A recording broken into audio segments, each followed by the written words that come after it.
bonne année 2023. Bonne année. Je suis très content d'être là avec vous ce matin et de démarrer cette année ensemble. Je suis très heureux de voir vos visages.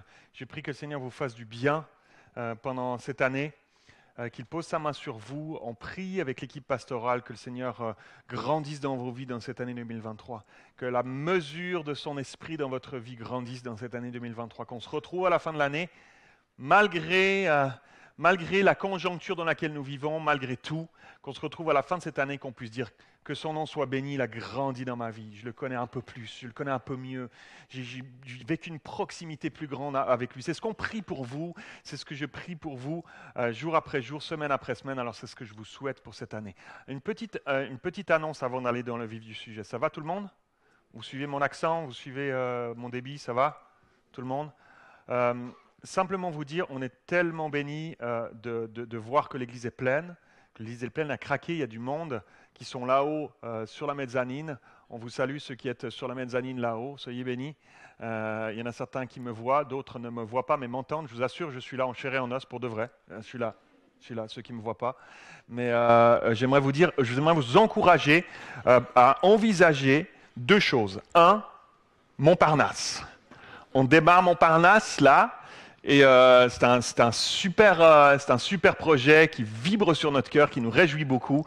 Donc peut-être ça pourrait être une possibilité pour vous de rejoindre l'église de Montparnasse et d'aller vous joindre à l'église là-bas. Donc ça c'est une possibilité. L'autre possibilité c'est de basculer sur 9h30. Il y a encore des places à 9h30. Je sais qu'il y en a certains, je vois. Mais vous savez que l'avenir appartient à ceux qui se lèvent tôt. Hein? J'ai pas entendu un seul amen, mais c'est pas grave.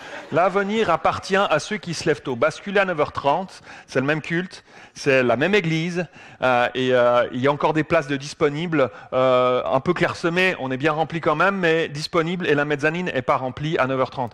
Donc on a encore une petite marge, ça nous permettrait de respirer, de souffler un tout petit peu. Voilà. On va s'en aller dans le vif du sujet du message, mais avant ça, je suis très heureux que nous démarrions cette année avec 21 jours de jeûne et prière. C'est extraordinaire. Moi, je suis béni de faire partie de cette équipe, de cette église qui démarrons l'année avec un 21 jours de jeûne et prière. Il n'y a rien de mieux, mais j'aimerais vous dire vraiment, il n'y a rien de mieux qu'au milieu du marasme de ce monde autour de nous, au milieu de cette instabilité mondiale partout, à tous les niveaux. 2022, on l'a clôturé avec « wow ». Où est-ce qu'on s'en va? On bascule dans quoi pour 2023? Et on se souhaite tous des bonnes choses, c'est ce qu'on souhaite. Des bonnes choses pour cette année. Et en même temps, on sait que cette année, elle est compliquée. Cette année qui est devant nous, elle est compliquée. C'est pas un manque de foi de dire ça. La Bible nous dit que dans les temps de la fin, on aura des temps compliqués, on aura des temps pas évidents. Mais le Seigneur sera avec nous dans ces moments-là. Et c'est pour ça que je suis heureux et que nous croyons avec l'équipe pastorale que ce 21 jours de jeûne et prière va produire des fruits, va produire des bons fruits. Que l'Église a besoin, que nous avons besoin, que j'ai besoin de démarrer cette année avec un 21 jours de jeûne, de prière où on s'attend à Dieu. On vient lui dire, Seigneur, je ne passerai pas cette année sans toi. Je ne passerai pas cette année comme l'année passée. Je veux plus de toi pour cette année. J'ai besoin de plus de toi dans cette année. J'ai soif de plus de toi pour cette année 2023. Quelqu'un dit Amen. Alléluia. Alors, je suis très heureux de démarrer cette année avec ces 21 jours et aussi de démarrer cette année avec une série de messages que nous allons prêcher sur nos différents campus qui s'intitule « La Cité du Salut ». La Cité du Salut, et vous lirez chez vous à la maison. Je ne vais pas prêcher sur ce texte-là aujourd'hui, mais on va le traverser au travers de cette série de messages. Le texte du prophète Ésaïe au chapitre 26. Vous lirez le chapitre 26 d'Ésaïe. Et donc le thème de cette série sera la Cité du Salut. Pourquoi? Parce que nous croyons que Dieu a un plan de salut encore ici-bas, même au milieu de ces temps troublés. Je dirais même au milieu de ces temps troublés, d'autant plus, Dieu aimerait venir rejoindre ceux qui se perdent, qui sont loin de lui, qui sont dans l'angoisse, dans la crainte, au milieu de ce monde vacillant. Alors, nous croyons que Dieu a encore un plan de salut pour cette année 2023. Quelqu'un dit Amen. Un plan de salut, un plan de conquête. Ça peut paraître paradoxal, c'est vrai, au milieu d'une conjoncture économique, politique, géopolitique mondiale morose. Mais si on regarde à la parole de Dieu, mes amis, si on regarde à la parole de Dieu, elle est si chère à notre cœur, on la prêche, on la creuse, on la médite, on le fera encore jusqu'à ce que Jésus revienne. Si on regarde à la parole de Dieu et dans toute l'histoire de l'Église, on voit que, au contraire, l'Évangile s'est propagé particulièrement dans des temps compliqués, lorsque les temps ont été compliqués. Parce qu'au milieu de notre monde, qui cherche des solutions humaines à des problèmes, aux problèmes de notre société, Jésus est la solution. Jésus est la solution au désarroi de ce monde. Jésus est la solution au vide intérieur de l'homme.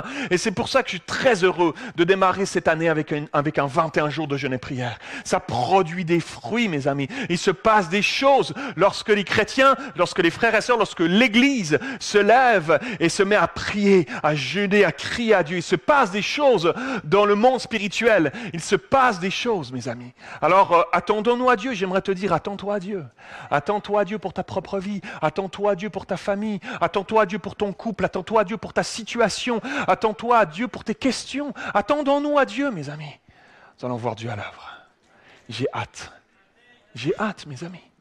Ne soyons pas comme ces gens dans le monde alentour, qui ne savent pas sur quoi s'appuyer pour se rassurer. Mes amis, entamons cette année avec enthousiasme, parce que Dieu est là, parce que nous marchons avec Dieu. Alors, ce matin, le titre de mon message est celui-ci, « Ensemble à sa suite ». Ensemble à sa suite. Je crois que dans ces temps compliqués dans lesquels nous vivons, nous avons et nous aurons besoin de nous serrer les coudes. Nous avons et nous aurons... Je vous partage mon cœur en ce début d'année, en tant que pasteur ici du campus de Bastille. Je crois que nous aurons besoin, dans cette année 2023, pas seulement celle-là, les suivantes, celles qui viendront. Ne nous attendons pas à ce que ça aille mieux. Il peut y avoir des accalmies, mais ne nous attendons pas à ce que ça aille mieux, c'est pas ce que la parole de Dieu nous dit. Ne soyons pas surpris de ce que nous voyons arriver autour de nous. Mais dans ces temps troublés dans lesquels nous sommes, nous aurons besoin de compter sur Dieu avant toute chose. Mais nous aurons besoin de se serrer les coudes, les uns avec les autres. La famille de Dieu unie, la famille de Dieu réunie.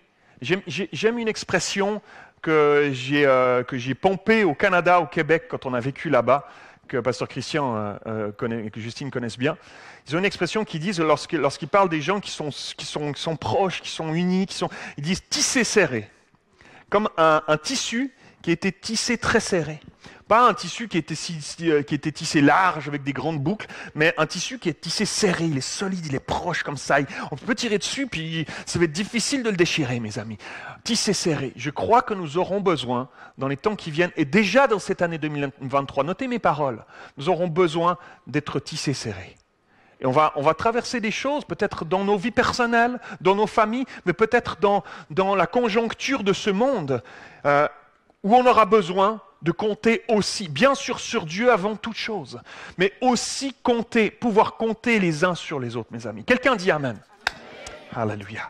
Alors que Jésus n'était plus avec ses disciples, parce qu'il était monté auprès de son Père, il est mort, il est ressuscité, il a apparu pendant 40 jours à ses disciples, puis à l'ascension, il est monté s'asseoir à la droite du Père, et il n'était plus là, et il n'était plus avec ses disciples. Il y a comme un déclic qui a pris place chez ses disciples. Il y a comme un déclic qui a pris place, qui pourrait paraître paradoxal, parce qu'on pourrait se dire, mais il n'était plus là, Jésus. Il n'était plus là, Jésus. On aurait dû se recroqueviller sur eux-mêmes. Ils ont tenté d'ailleurs de retourner dans leur ancien métier, un peu découragés, se retourner en Galilée pour pêcher, jusqu'à ce que Jésus revienne, les attendre sur la grève, au bord du lac, à leur faire cuire quelques poissons, une petite grillade ensemble, et puis qu'il a dit à Pierre, Pierre, m'aimes-tu? Paie mes brebis.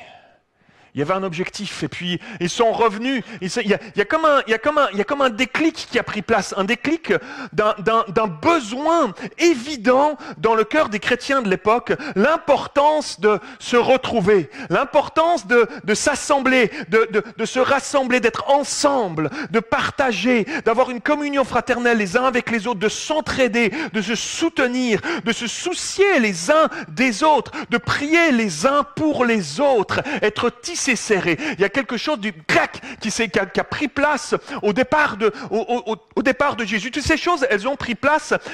Cette évidence-là a pris place après le départ de Jésus. Et ça, mes amis, ça a donné une puissance extraordinaire à l'Église. Ça a donné une puissance au milieu de leur faiblesse parce qu'ils étaient persécutés. Une persécution a commencé à prendre place à ce moment-là contre les chrétiens. Rappelez-vous, même l'apôtre Paul, Saul de Tarse, persécutait les chrétiens. La Bible nous dit qu'il respirait le meurtre envers ceux qui se tournaient vers Jésus. Il rentrait dans les familles, il déchirait les familles, les jetait en prison. Il respirait le meurtre. Donc la persécution avait pris place. Ils étaient faibles, mais pourtant, alors qu'ils étaient faibles au milieu du monde comme nous aujourd'hui, qu'est-ce qu'on maîtrise? Qu'est-ce qu'on maîtrise? La situation des guerres en Ukraine et un peu partout dans le monde, on parle beaucoup de l'Ukraine, mais on ne parle pas d'ailleurs, pas tant que ça, ailleurs d'autres conflits dans le monde où ça se tire dessus depuis des années.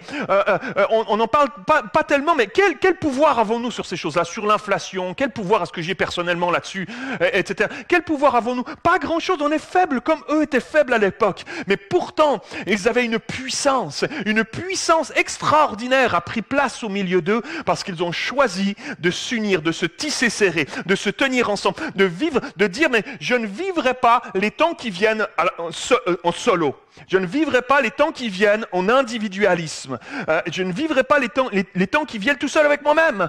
On va se tenir les uns avec les autres, on va se tisser serré ensemble. Et il y a quelque chose qui se déclenche dans les lieux célestes lorsqu'on cherche cette unité-là, mes amis.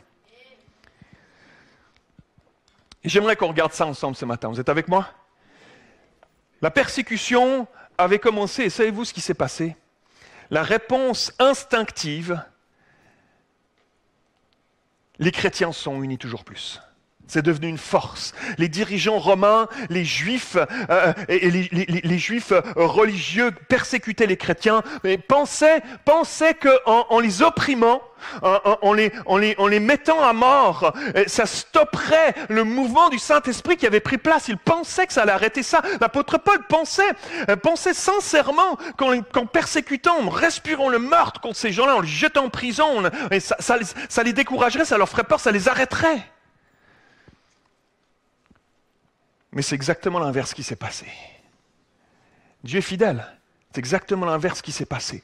Et plus il vivait des difficultés, plus il vivait des persécutions, plus il vivait ces choses-là, et plus il s'unissait, plus ils se soutenaient les uns les autres, plus ils s'entraidaient, plus ils étaient solidaires les uns des autres.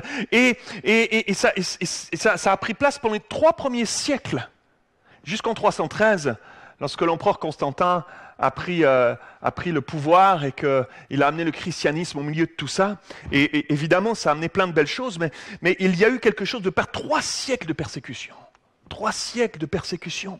Toutes sortes de manières, on réprimait, on opprimait, on persécutait les disciples de Jésus. Et l'Empire romain, qui était évidemment là, qui avait le pouvoir à l'époque, était particulièrement expert en matière de répression, en matière d'oppression, en matière de torture, sous l'empereur Néron, sous l'empereur Dioclétien en particulier. Et si on se penche un petit peu sur l'histoire, on se rend compte, on constate que les Romains utilisaient toutes sortes de méthodes pour essayer de décourager les chrétiens, de les arrêter, des méthodes follement cruelles pour mettre à mort, pour chercher à les faire apostasier, à renier Jésus.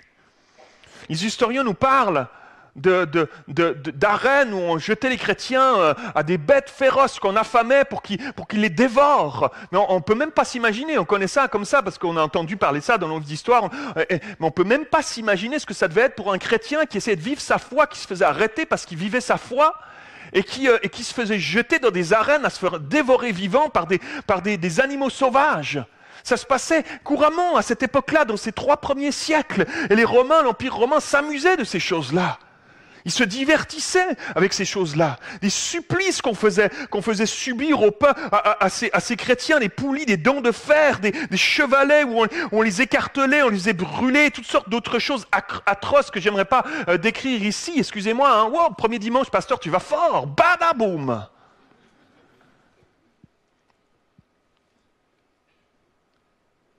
Mais malgré ces supplices atroces,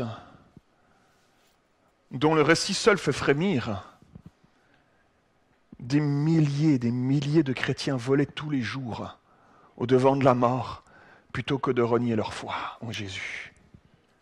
On vit des enfants dans leur âge le plus tendre, de faibles jeunes filles, des patriciens, des esclaves rivaliser d'héroïsme pour confesser Jésus-Christ. Waouh! Un épisode que j'aimerais vous raconter avant de plonger dans le texte biblique dans lequel j'aimerais vous emmener, un épisode de l'histoire que j'aimerais vous raconter un petit peu. Ça se passe en 177. 177, à Lyon, dans la ville de Lyon. La ville de Lyon s'appelait à l'époque Lugdunum. Je ne sais pas comment on prononce, je n'ai pas l'accent de l'époque.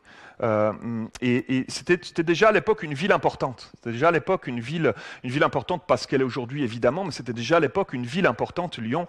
Et c'est dans cette ville de Lyon que l'Empire romain a construit l'un des plus grands amphithéâtres de toute la Gaule. Je ne sais pas si on a réussi on n'a pas réussi. Je ne vous montrerai pas donc l'amphithéâtre le plus grand de toute la Gaule, hein, vous l'imaginez. On peut le voir, on peut visiter les ruines aujourd'hui. C'était un amphithéâtre de 10, 12, 15 000 places. Donc c'était un très grand amphithéâtre. Et donc chaque année, de toute la Gaule convergeaient des gens pour vivre une grande fête là, dans cet endroit à Lyon, dans cet amphithéâtre et autour, dans toute la ville de Lyon, pour fêter la grande fête de l'Empire romain. Il y avait toutes sortes de festoiements qui prenaient place, et surtout d'adoration, d'idolâtrie, d'adoration d'idoles, de faux dieux, évidemment de tout le panthéon des dieux romains, etc. Et en cette année-là, en 177, il y a beaucoup de chrétiens qui ont été persécutés à ce moment-là parce ils ont refusé cette année-là de se soumettre à aller adorer ces faux dieux romains. Et donc, on les a attrapés et on en a fait des suppliciés. On les a torturés parce qu'ils refusaient d'adorer, de vivre ces cérémonies religieuses en soutien à l'Empire romain, à l'empereur, à adorer l'empereur, etc., qui était exigé par l'empereur de l'époque, qui était Marc Aurèle, et qui faisait partie du spectacle. Donc une lettre, on a retrouvé une lettre de chrétiens de Lyon qui écrivait à des chrétiens d'Asie mineure et qui nous permet de comprendre ce qui s'est passé pendant ce temps compliqué pour eux et pourquoi les chrétiens de cette année-là sont morts martyrs à Lyon. Et j'aimerais vous lire une portion, j'ai sélectionné quelques portions, juste pour qu'on comprenne un peu. Aujourd'hui, on parle de mot persécution, mais qu'est-ce que ça veut dire pour nous? Ça éveille deux, trois choses, mais à cette époque-là, ils savaient ce que c'était. Ils savaient ce que c'était concrètement. Et j'aimerais qu'on lise cela ensemble, ce qui ne veut pas dire que nous sommes en train de vivre ces mêmes choses aujourd'hui. Aujourd'hui, on vit ça différemment, on vit d'autres choses. Mais c'est bon de comprendre surtout comment Dieu est capable, dans ces temps compliqués, de souffler. Comment Dieu est capable, malgré tout, d'unir dans ces temps compliqués. Comment, dans ces temps compliqués, les chrétiens sont appelés à se tenir les coudes. Alors, on va lire une portion de tout ça. Il s'est produit chez nous, je lis une portion de cette lettre, chez nous, une grande persécution. Les païens se sont déchaînés contre nous. On nous a chassés des bains publics, des maisons et des marchés. On nous interdisait pratiquement de paraître même en public. La foule réussit à capturer un bon groupe de chrétiens. Heureusement, c'étaient les plus solides d'entre nous. Ils allèrent courageusement à la rencontre du Christ, insultés, frappés, traînés à terre. Ils furent conduits au forum. Les chefs de la ville les ont interrogés. Ils confessèrent leur foi au Christ. Alors, on les a mis en prison, en attendant le retour du gouverneur qui était absent. Le gouverneur arriva, et jour après jour, les chrétiens étaient arrêtés, étaient conduits au forum, et pour être interrogés, la foule en public. On leur faisait subir de cruelles tortures, parce qu'on voulait leur faire dire qu'ils avaient commis toutes sortes de crimes, faussement.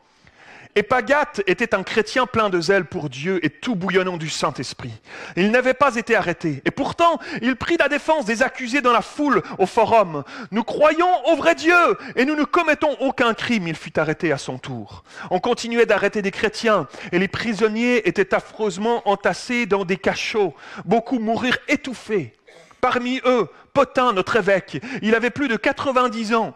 Le gouverneur lui avait demandé « Quel Dieu adorez-vous » Pothin avait répondu « Tu le connaîtras si tu crois en Jésus ». Certains chrétiens, pour échapper à la torture, ont renié le Christ, ont tenté de renier le Christ. Parmi eux, il y eut Byblis, une femme. Le gouverneur l'interrogea. Il pensait qu'elle allait accuser les chrétiens de toutes sortes de crimes, mais à ce moment-là, elle retrouva tout son courage. Elle affirma que les chrétiens n'étaient pas des criminels et qu'elle aussi était chrétienne et confessait Jésus. À partir de là, elle a partagé le sort des autres martyrs. Alexandre était un médecin très connu à Lyon. Debout près du tribunal, il faisait des gestes pour encourager les chrétiens à tenir bon. Et la foule poussa des cris contre lui, contre Alexandre. Et le gouverneur demanda « Qui es-tu » Alexandre répondit « Je suis chrétien. » Et lui aussi fut condamné aux bêtes. Le dernier jour de la fête, on est à Lyon, 177. Blandine, on connaît l'histoire de Blandine, ceux qui connaissent son histoire. Une jeune fille, une adolescente, parut à son tour dans l'amphithéâtre, avec Pontique, un jeune garçon de 15 ans. On ne put réussir à leur faire renier leur foi. Blandine encourageait Pontique, qui finit par mourir sous les coups. Et on connaît l'histoire après, hein, Blandine ils ont lâché un taureau sauvage, etc. Waouh! C'est fou, mes amis. C'est incroyable de lire ça. J'aimerais dire une petite parenthèse rapide. J'aimerais parler à quelques parents d'adolescents au milieu de nous. J'aimerais vous dire, ne perds pas courage. Blandine et Pontique, ils avaient 15 ans. 15 ans au milieu de ces temps, ils s'encourageaient. Ne perds pas courage, ils étaient attachés à un poteau comme ça, il y avait le taureau qui leur fonçait dessus. Et puis, la jeune fille, elle encourageait. Jeune homme de 15 ans, perds pas ta foi, ne renie pas Jésus. Garde la foi, garde la foi. Vous savez, j'aimerais vous dire que il est possible de voir nos adolescents s'accrocher à Dieu. Nous vivons des temps compliqués, c'est vrai. Tout comme ils vivaient des temps compliqués, qui ne sont pas les mêmes qu'aujourd'hui, mais le Dieu est le même, le Saint-Esprit est le même. Il est possible, dans ces temps compliqués, que notre foi soit fortifiée. Il est possible, dans ces temps compliqués, que notre foi soit tellement forte qu'il y a quelque chose de puissant du Saint-Esprit qui agit en nous, qui bouillonne en nous, qui est capable même de faire face à des situations inextricables et de tenir ferme au milieu du marasme de ce monde, parce que Dieu est là, parce que le Saint-Esprit nous remplit. Il est possible, mes amis. Alors c'est pour ça que nous prions, que nous jeûnons ce début d'année, mes amis. C'est pour ça que nous avons soif de plus de Jésus. C'est pour ça que je vous prêche ce matin de nous tenir les coudes les uns des autres. Qu'est-ce que c'est beau de voir ça, mes amis. Qu'est-ce que c'est beau de voir ça. Waouh. Tous ces martyrs ont été des bons imitateurs de Christ. Ils ne voulaient pas qu'on leur donne le titre de martyr. Il disait, seul le Christ est le vrai martyr, fidèle et authentique. Waouh! Il demandait qu'on prie pour eux, pour qu'ils aient la force de tenir jusqu'au bout. Il n'accusait personne comme Étienne, il priait pour leur bourreau. Seigneur, pardonne-leur ce péché. Waouh! Incroyable. Alors, je l'ai dit, ce n'est pas notre réalité, évidemment, aujourd'hui. Dieu ne te demande pas aujourd'hui de devenir un martyr. Mais lorsque je lis cela, je remarque qu'il y a quelque chose qu'ils avaient d'une foi, d'un amour qui les unissait au milieu des épreuves. Quelque chose qui les tissait serrés. Il se passait quelque chose entre les chrétiens de puissant que nous avons besoin de gagner à nouveau, dans lequel nous avons besoin de grandir dans cette année 2023 et dans les temps qui viennent entre nous, mes amis, au milieu de ces temps compliqués que nous vivons. Retrouver cet esprit qu'ils avaient, le chérir, mes amis, une unité, un désir de se lever ensemble et de vivre des choses ensemble, de se soucier ensemble les uns des autres, d'avancer main dans la main ensemble avec le frère ou la sœur qui est à côté de moi. Alors on grandit ensemble, mes amis. Alors on grandit ensemble. C'est exactement ce qui s'est passé avec les disciples après le départ de Jésus. Malgré les persécutions qui avaient commencé à prendre place. Alors on va lire ce texte ensemble d'Actes chapitre 3, verset 1. Actes chapitre 3, verset 1 au verset 11. Pierre et Jean montaient ensemble. Dites avec moi ensemble. Pierre et Jean montaient ensemble au temple à l'heure de la prière. C'était la 9e heure, il y avait un homme boiteux de naissance qu'on portait et qu'on plaçait tous les jours à la porte du temple, appelée la Belle, pour qu'il demandât l'aumône à ceux qui entraient dans le temple. Cet homme, voyant Pierre et Jean qui allaient y entrer, leur demanda l'aumône. Pierre, de même que Jean, fixa les yeux sur lui et dit « Regarde-nous ». Rappelez-vous de ce mot. Il dit « Regarde-nous ». Et il les regardait attentivement, s'attendant à recevoir d'eux quelque chose. Évidemment, il était là tous les jours pour ça. Alors Pierre lui dit « Je n'ai ni argent ni or, mais ce que j'ai, je te le donne au nom de Jésus-Christ de Nazareth. Lève-toi et marche. » Et le prenant par la main droite, il le fit lever. Et au même instant, ses pieds, ses chevilles devinrent fermes, et d'un saut, il fut debout. Et il se mit à marcher. Il entra avec eux dans le temple, marchant, sautant et louant Dieu. Tout le monde le vit, marchant et louant Dieu. Il reconnaissait que c'était celui qui était assis à la belle porte du temple pour demander l'aumône. Et il fut rempli d'étonnement, de surprise au sujet de ce qui lui était arrivé. Comme il ne quittait pas Pierre et Jean, tout le peuple étonné accourut vers eux au portique de Salomon. Alléluia. Waouh! Mes amis, Pierre et Jean étaient si différents. Ils étaient si différents. Comme nous. Comme nous. Si différents. D'arrière-plan, si différents. De cultures différentes, de langues maternelles parfois même différentes. Si on faisait si on faisait le compte du nombre de langues maternelles différentes ici, je serais émerveillé, je suis sûr. Si différents. Pierre et Jean étaient si différents. Mais ils ne pouvaient plus se séparer. J'aime ça. Tissé serré. Il s'est passé quelque chose. Le Saint-Esprit avait fait une œuvre de transformation en eux. Parce que pour être ensemble, si différents, et cheminer ensemble sur la durée, ça prend une transformation du Saint-Esprit. Parce que sinon, qu'est-ce qui se passe? Il se passe des transferts d'église. Tu vois?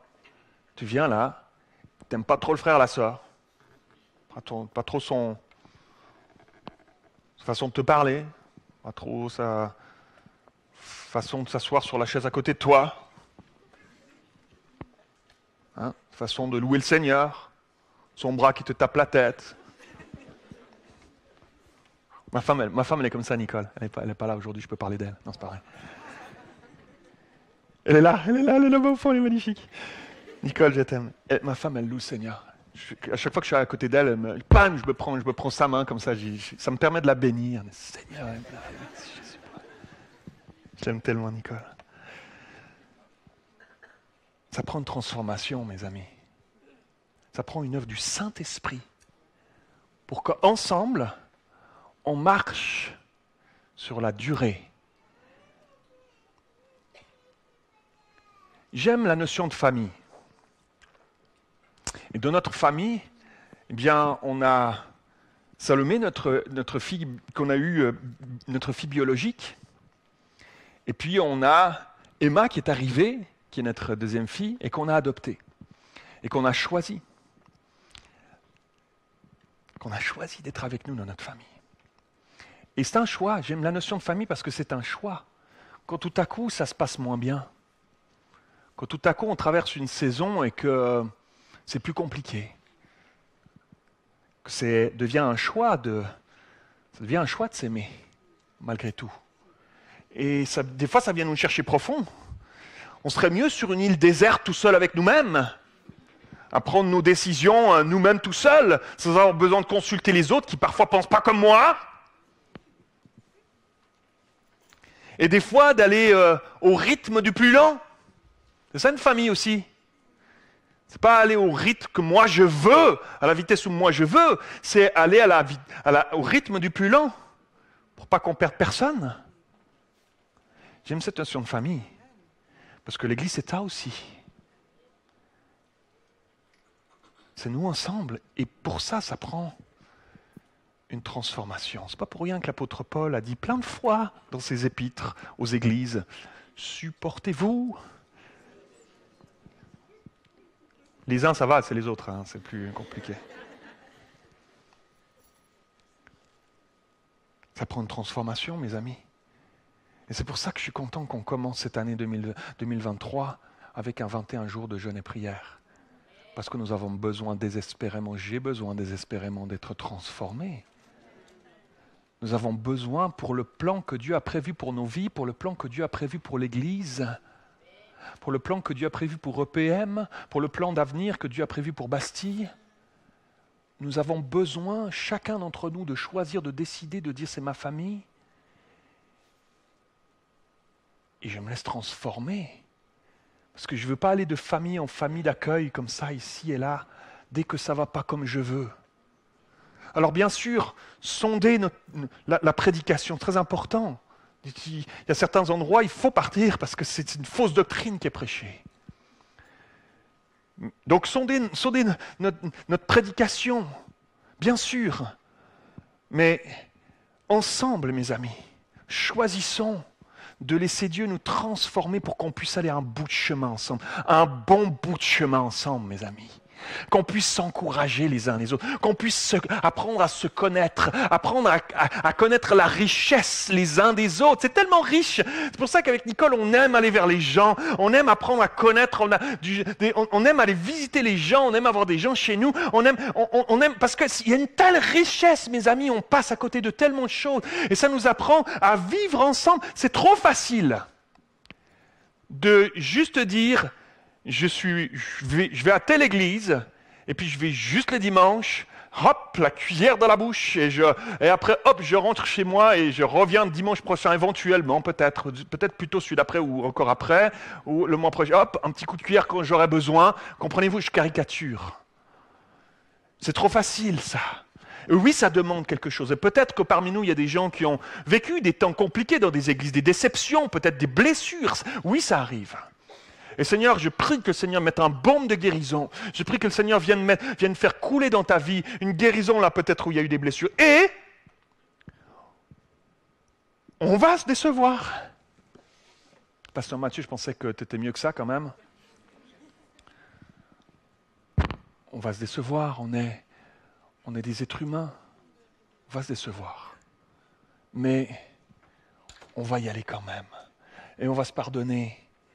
Et on va se demander pardon, et on va cheminer ensemble. Et on va cheminer ensemble dans ce que Dieu en réserve pour nous. Quelqu'un dit Amen. Alléluia. Je rêve de voir des chrétiens partout à EPM, mes amis, se connecter ensemble, se soutenir encore plus, se porter, s'entraider encore plus, comme une fourmilière où on s'implique ensemble, de cœur, mais on s'implique aussi, on sert aussi ensemble. On ne restera pas passif juste à consommer, pasteur, mais là où on cherche à être acteur de ce que Dieu va faire au milieu de nous dans cette année 2023, se servir les uns les autres, pas se servir les uns des autres, se servir les uns les autres, mes amis. C'est exactement le message de l'Évangile. C'est le message de l'Évangile. Et c'est sortir de notre individualisme et imaginer que notre famille chrétienne est appelée à déborder. Et déborder de nous, mais déborder aussi au-delà du dimanche matin, mes amis. Comment est-ce que durant la semaine, je peux connecter avec un frère, une sœur, encourager un frère, une sœur? Et l'endroit le meilleur pour ça, mes amis, l'endroit où on peut pratiquer, où on peut vivre ces choses-là, le mieux, c'est dans les groupes de maison, mes amis. Et j'aimerais vraiment mettre un accent dès ce début. J'ai choisi de prêcher en parlant des groupes de maison ce matin parce que je veux mettre une emphase forte sur l'importance de rejoindre un groupe dans une maison. On peut choisir juste d'aller le dimanche matin et c'est déjà bien, c'est super mes amis, mais il y a plus. Il y a plus si on veut vivre quelque chose comme une famille. Je viens le dimanche, j'écoute, je ressens. Peut-être des fois il y a des saisons dans nos vies comme ça, on a été blessé quelque part, pour l'instant il n'y a pas de souci avec ça. Mais il y a quelque chose de plus où Dieu aimerait nous entraîner. Quelque chose de plus que juste je viens le dimanche matin, je suis nourri, on va continuer à le faire. C'est aussi l'objectif du dimanche, d'avoir un boost tous ensemble, de se réjouir autour de la parole de Dieu ensemble et de partir avec ça. Mais il y a aussi d'autres moments où une famille vit d'autres moments. La famille, ce serait tellement triste qu'une famille, je rentre chez moi à la maison à la fin du travail, puis je dis alors maintenant écoutez, tout le monde debout, hein, tout le monde debout, j'ai un message à vous faire passer, maintenant c'est terminé, je vais au lit, hein, tout le monde au revoir, hop, puis je fais ça tous les jours. Il y aurait quelque chose de... Hein? Il y aurait quelque chose, ce serait terrible. On ne veut pas ça. Il y a quelque chose de plus. On vit des moments de repas, on vit des moments... On aimerait développer ça dans l'Église. Dans les mois, dans les temps qui viennent, préparez-vous, on va vous proposer des choses comme ça. J'aimerais qu'on puisse développer des idées, développer des choses où on se connecte les uns. Je sais que c'est compliqué, Paris. Tout le monde m'a découragé. Tout le monde... Et la situation parisienne m'a découragé. Comment tu vas faire? J'en sais rien.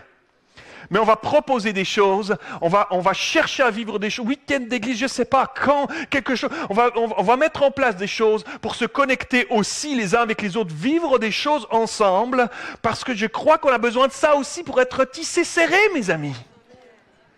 Qu'est-ce que j'aime manger à la maison avec ma femme, avec mes 2 filles là, de partager, de discuter avec elles, de raconter notre journée, de nos joies, nos défis, de rigoler, de pleurer. Qu'est-ce que j'aime ça? Qu'est-ce que ça fait du bien? C'est ça la famille, mes amis. Quelqu'un dit amen? Tu te réjouis? Ah, 2 personnes, ça va être super. On va commencer avec 2. Ça va, tu vas voir, tu vas prendre, vous allez attraper le train en marche. Mes amis, je crois vraiment à ça. Et pour ça, j'aimerais faire venir Dan. Dan, est-ce que Dan est quelque part? Est-ce que Dan est quelque part? Dan est là. Ah, regardez-le, il est magnifique. Quelqu'un l'applaudit. Donne mon frère. Dan, c'est ma joie. Dan, c'est... Je peux pas rougir. Non. Ah, il ne peut pas rougir, j'ai dit. Dan, c'est ma joie parce qu'avec son équipe, le comité des GDM, il est passionné par développer dans les maisons des groupes où on va chercher à vivre la famille. On va chercher à faire des disciples. Quoi de mieux que de grandir en tant que disciple dans une maison. Le dimanche matin, on ne peut pas faire des disciples. Le dimanche matin, on vit des moments où on prêche la parole et puis on reçoit, et c'est important d'avoir des moments comme ça. Mais faire des disciples, c'est quand on passe du temps. Jésus a fait des disciples pendant les 3 ans qu'il était sur terre. Il passait du temps avec ses disciples. Il mangeait avec, il dormait avec, il marchait sur les chemins, etc. Donc on croit que dans les maisons, il se passe quelque chose de plus profond, quelque chose qu'on ne peut pas vivre le dimanche matin et qui est tellement complémentaire et dont nous avons tellement besoin.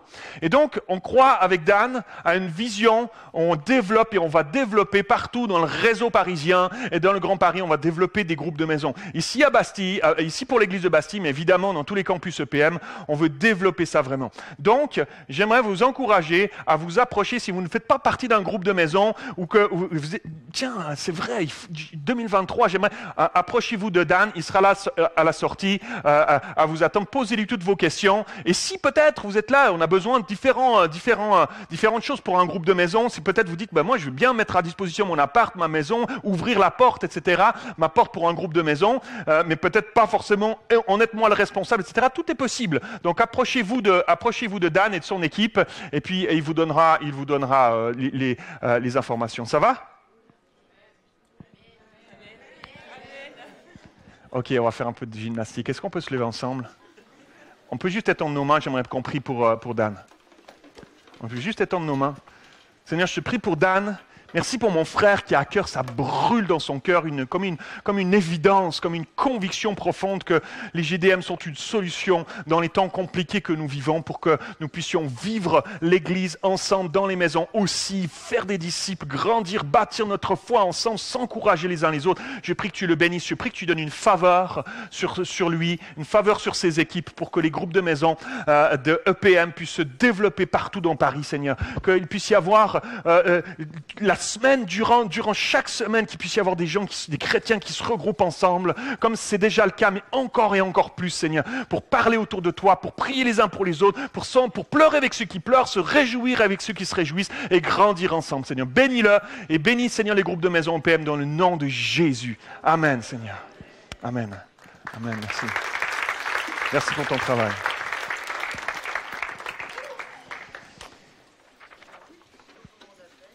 Je demande à mon musicien de s'approcher, s'il vous plaît. Je l'ai dit tout à l'heure, l'apôtre Pierre et l'apôtre Jean n'étaient pas du même tempérament. Et pourtant, lorsqu'on lit ce texte, on voit qu'il y a une sorte d'unité divine qui est là. Il y a une unité divine qui est là. Ils n'étaient pas les mêmes. Avant ça, c'était chacun pour soi. quand on marche avec nos propres forces. Pourtant, vous me direz, mais il avait marché pendant 3 ans avec Jésus sur les chemins de Galilée, de Judée, de Samarie. Ils avaient marché avec Jésus pendant 3 ans. Et pourtant, le dernier soir, dans cette chambre haute, à manger ce repas de la Pâque, qu'est-ce que la Bible nous dit? Ils ne trouvent rien de mieux que d'essayer de se tirailler l'un l'autre. C'est qui le plus grand? Non, c'est moi. Non, c'est moi. C'est ça qu'ils font à ce dernier repas. Waouh! Et lorsque Jésus est mort, il est ressuscité, et que les disciples ont entendu qu'il était ressuscité, les femmes sont venues leur dire, il est ressuscité, son corps n'est plus au tombeau, ils se sont mis à courir pour aller au tombeau. Ils se sont mis à courir. Est-ce qu'ils couraient main dans la main, les deux l'un avec l'autre, bien unis, tissés, serrés? La Bible nous dit que Jean devait être fit, il devait régulièrement faire du jogging, certainement, et il était femme, il a foncé devant, je serai le premier, et Pierre, derrière, il arrive, la Bible nous dit que Jean est arrivé le premier, et quand Pierre est arrivé, Jean, ça nous parle des tempéraments, hein, Jean est arrivé, pousse-toi, hein, Jean n'était pas rentré dans le tombeau, Pierre arrive, pousse-toi, il rentre dans le tombeau pour voir, mais chacun pour soi. Zéro unité, les gars, quoi. Il y en a un qui court devant l'autre. Vas-y, je vais être le premier, l'autre. Vas-y, pousse-toi, c'est moi qui rentre. Waouh, magnifique, quoi. Juste quelques jours avant, vous étiez dans la chambre à manger le repas de la Pâque. Jésus allait mourir bientôt, puis vous étiez là. C'est qui le plus grand? C'est moi, le plus grand. Waouh. Mais il s'est passé quelque chose. Il s'est passé quelque chose. La Bible nous dit qu'ils montaient ensemble. Il n'y en a plus un qui courait devant l'autre. Il n'y en a plus un qui poussait l'autre pour être devant. Ils montaient ensemble au temple à l'heure de la prière. Et regardez ce qu'il va dire. Regardez ce qu'il va dire. Il est devant cet homme boiteux depuis tant d'années. Cet homme attend qui leur donne de... Qu'est-ce que va dire Pierre? Regarde-nous. Ça parle. Juste quelques jours avant d'être transformé, il n'aurait pas dit ça comme ça. Pierre, il aurait dit, pousse-toi Jean là, regarde-moi. C'est ça qu'il aurait dit. Regarde-moi. Mais là, tout à coup, il dit, regarde-nous. Tout à coup, l'autre est important. Il n'est plus derrière, il est à côté de moi. On avance ensemble, côte à côte. Là, tout à coup, regarde-nous. Il y a une unité qui a pris place, il y a un miracle. Juste dans cette petite phrase, regarde-nous. Juste là, il y a un miracle. Il y a le miracle du Saint-Esprit qui transforme une vie, qui transforme une mentalité, qui transforme des gens si différents, toi et moi, qui sont capables tout à coup de marcher ensemble, main dans la main. C'est pour ça que je me réjouis, mes amis, de vivre cette année ensemble. Je suis content de commencer avec 21 jours de jeûne et prière. Ça va nous unir, on va chercher, il y a un ciel qui va s'ouvrir. Mais je me réjouis de vivre d'autres choses avec vous, main dans la main, ensemble, dans cette année 2023, à découvrir ce que Dieu en réserve pour nous et à gagner des territoires ensemble, à servir ensemble dans la maison de Dieu. Seigneur, qu'est-ce que je peux faire? Où est-ce que je pourrais aider? Ensemble, à découvrir cette unité-là. Elle ouvre un ciel, mes amis. Il y a quelque chose qui se passe dans le monde spirituel lorsqu'on choisit de mettre notre moi de côté. Regarde-moi. Non, le nous tout à coup prend place. Quand on choisit cela, c'est qu'il y a une transformation, qu'on a laissé une transformation profonde prendre place, qui réjouit le cœur de Dieu et qui ouvre quelque chose. Cet homme-là, au nom de Jésus-Christ, lève-toi et marche. Boum, d'un bond. Il l'a pris par la main, d'un bond. Il a sauté. Et dans le temple, la Bible nous dit qu'il chantait, qu'il sautait. T'imagines, il sautait dans le temple, cet homme. Waouh! Je sais que Dieu en réserve des chants dans cette année 2023, mes amis, qui est là devant nous. Des chants. On va sauter de joie aussi, parce que nous allons voir le salut prendre place. Nous allons voir des gens être touchés, transformés, parce qu'il y a quelque chose qui s'ouvre et qui s'ouvre plus encore lorsqu'on choisit de se lever et de se tenir unis les uns avec les autres, de se soucier les uns des autres, de se tenir les mains les uns des autres. Alléluia, dans le monde spirituel, mais concrètement et pratiquement aussi. J'étais très touché, en terminant, j'étais très touché de... On découvre, on est là depuis pas très longtemps, mais il y a des témoignages qui nous remontent et moi je fixe ces témoignages. Je suis très intéressé à tous les témoignages qu'on peut entendre de ce que Dieu fait dans les vies. Très touché d'entendre une sœur à EPM qui a traversé un cancer dernièrement, qui vient il y a quelques jours en arrière de se faire opérer. et d'entendre son émotion en disant, en nommant quelques personnes qui l'ont soutenu, qui l'appelaient, qui lui faisaient des petits plats, surprise, et qui lui donnaient ça dans un temps compliqué. Ému aux larmes à me raconter ça, cette femme. Je prie que ça se multiplie au milieu de nous, ce genre de considération. Que Dieu fasse grandir ce cœur-là, qu'on ne peut pas produire par nous-mêmes. Nous-mêmes, on aime bien notre canapé, notre télécommande, et puis notre verre de limonade. On a besoin que Dieu vienne, qu'il fasse ce miracle. Est-ce qu'on est d'accord que Dieu fasse ce miracle? Est-ce qu'on peut se lever ensemble? Prends la main de ton frère, de ta sœur à côté. Alléluia. Seigneur, on veut te dire oui. On veut te dire oui, Seigneur. Oui, Seigneur, pour cette année 2023. Bâtis, Seigneur, encore plus, fortifie cette unité qui est là, Seigneur. Merci pour l'Église, Seigneur. Merci pour l'Église, Seigneur. On vit un temps de paix dans l'Église. Il n'y a pas de division, de tiraillement. Merci pour cette grâce. On veut te dire, Seigneur, solidifie encore. Seigneur, fais vibrer en nous ton cœur, Seigneur Jésus. Ton cœur en nous. Je prie que tu viennes implanter ce matin. Je prie que tu viennes implanter ton cœur en nous. Ton cœur qui bat pour ceux qui souffrent, ceux qui sont seuls, ceux qui sont... Seigneur, viens implanter, donne-nous tes idées à toi, Seigneur, pour soutenir un frère, une sœur, Seigneur, une carte, un téléphone, un repas, et peu importe, je ne sais pas, Seigneur, garder les enfants, aller lire quelque chose à une personne, Seigneur, que tisse des choses, donne-nous tes idées à toi, Seigneur, au milieu de nous, Seigneur, mais tisse quelque chose qui nous sera utile, Seigneur. Je sais que cette parole, tu me l'as donnée, elle vient de toi. Je sais, Seigneur, que cette parole, elle prépare prophétiquement des temps, Seigneur, où on aura besoin de pouvoir se soutenir les uns les autres, Seigneur. Tisse cela au milieu de nous, au nom de Jésus. Alléluia. Au nom de Jésus.